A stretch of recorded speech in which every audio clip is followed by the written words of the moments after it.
à tous, bonjour prophète, bonjour bien-aimés, bonjour à mes frères, à mes sœurs qui me regardent et qui vont me regarder.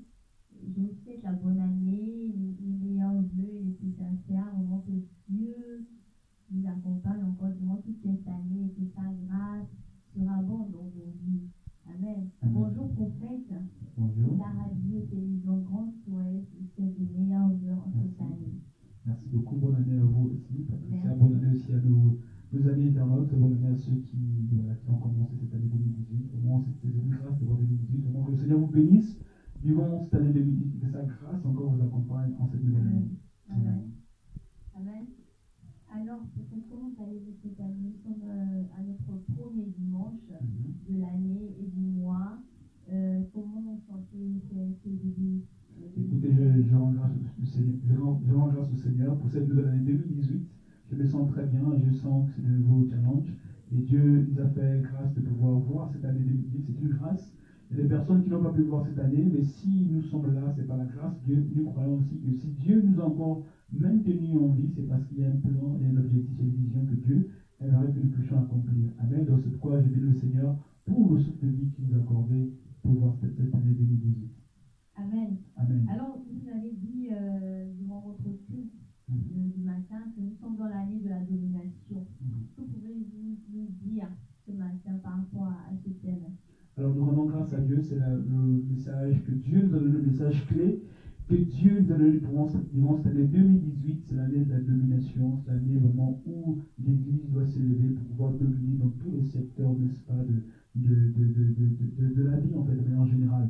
Et quand on lit le livre de Genèse, chapitre 1, du verset 26 au verset 27, c'est un livre qui commence à montrer le but de l'existence de l'homme.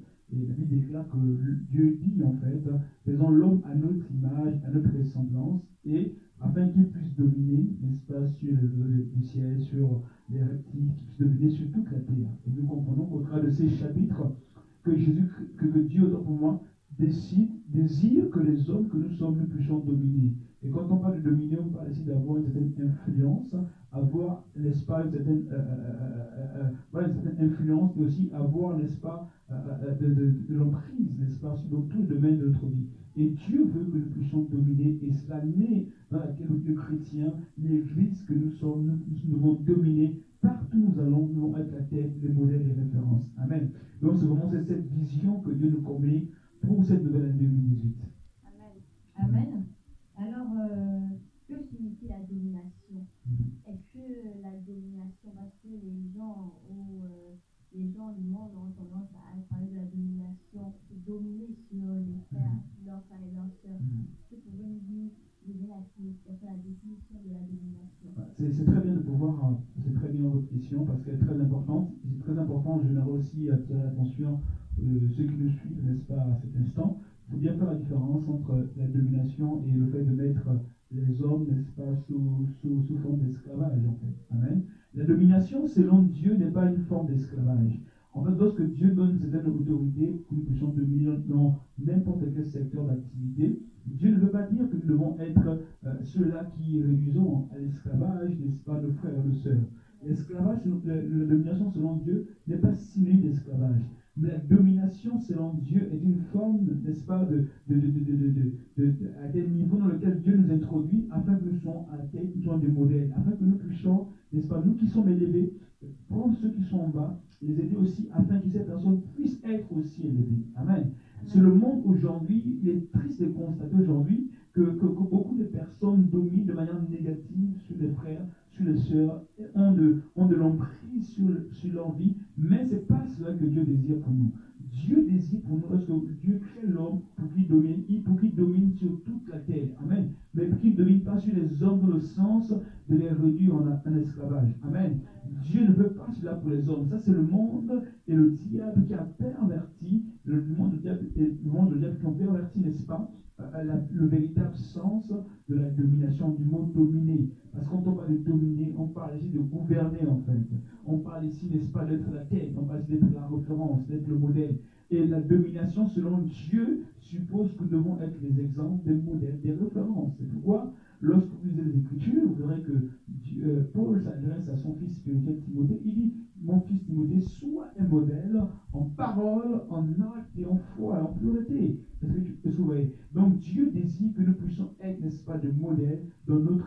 attention, mais que ne seront pas ceux-là qui dominent, ceux-là qui marchent sur les frères, ceux-là qui marchent sur les sœurs, ou encore dans des couples, comme j'ai évoqué ce matin au culte, qu'il y a des couples, malheureusement, il y a des maris qui se mettent à battre leurs femmes chaque jour, chaque soir.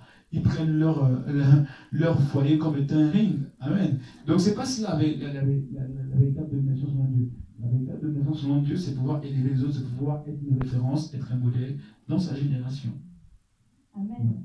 Amen. Alors, par rapport à tout ce que vous venez de dire, comment exercer, comment pouvez-vous dire à nous et aux internautes, comment pouvoir exercer sa domination, notre domination? Amen, c'est très important. Je vais juste, pour répondre à votre question, il y a 3 points que j'aimerais souligner pour pouvoir exercer sa domination.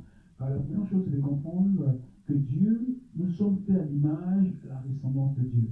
Et la Bible dira que Dieu est celui qui domine.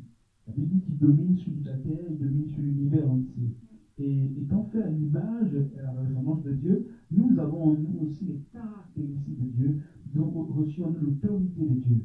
Et plus que Dieu domine, nous aussi, nous sommes appelés à dominer. Donc la première chose, c'est de comprendre que notre Dieu, celui dont nous sommes faits à son image, à sa ressemblance, domine. Alors nous aussi, par ricochet, nous sommes aussi appelés à dominer. C'est pourquoi, quand vous lirez Jean chapitre 5, verset 17, c'est Jésus qui parle. Il dit, le Fils ne fait que ce qu'il voit le Père faire. C'est-à-dire que Jésus-Christ n'a reproduit que ce que Dieu faisait. Donc nous aussi, qui sommes à l'image, à la ressemblance de Christ, nous devons reproduire ce que Jésus-Christ a fait, c'est-à-dire dominer. Puisque Dieu domine, nous sommes aussi appelés à dominer. C'est la première chose. La deuxième chose, c'est de connaître son identité en Christ. Tant que tu ne connais pas ton identité, tu ne pourras pas connaître l'autorité que Dieu a mis en toi. Amen. Et tu ne pourras pas mieux exercer ta domination dans tous les niveaux de ta vie. Amen. Donc la deuxième chose, c'est de comprendre son identité, connaître son identité en Christ afin de pouvoir exercer sa domination. Et la troisième chose, c'est de pouvoir aussi avoir une vie de prière. Parce que tu ne peux pas dominer ou prétendre dominer, peu importe le domaine, peu importe le niveau, tu peux pas prétendre dominer si tu n'as pas une vie de prière excellente, tu n'as pas une vie de prière forte. Ceux qui sont appelés à dominer, ceux qui sont appelés à être la tête, à être des modèles de leur génération, sont des hommes et des femmes de prière. Donc voici en fait les 3 choses. La première chose, c'est comprendre que Dieu, nous sommes à l'image de Dieu, puisque Dieu domine, nous aussi nous sommes appelés à dominer. Deuxième chose, c'est de comprendre notre identité en Christ. Amen. Et la troisième chose, c'est des hommes et des femmes de prière pour pouvoir exercer pleinement sa domination. Amen.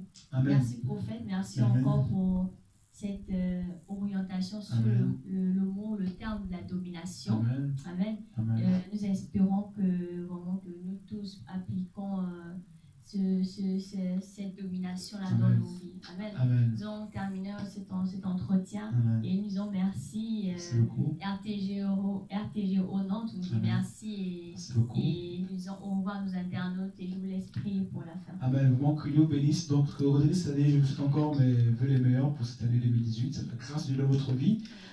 Cette année, Dieu nous a donné une pensée très forte, c'est celle de la domination. Et Dieu nous a dit que 2018, c'est l'année de la domination. C'est l'année où les chrétiens doivent exercer la domination. Peu importe où tu te trouves, mon frère, ma soeur, tu es appelé à influencer de manière positive.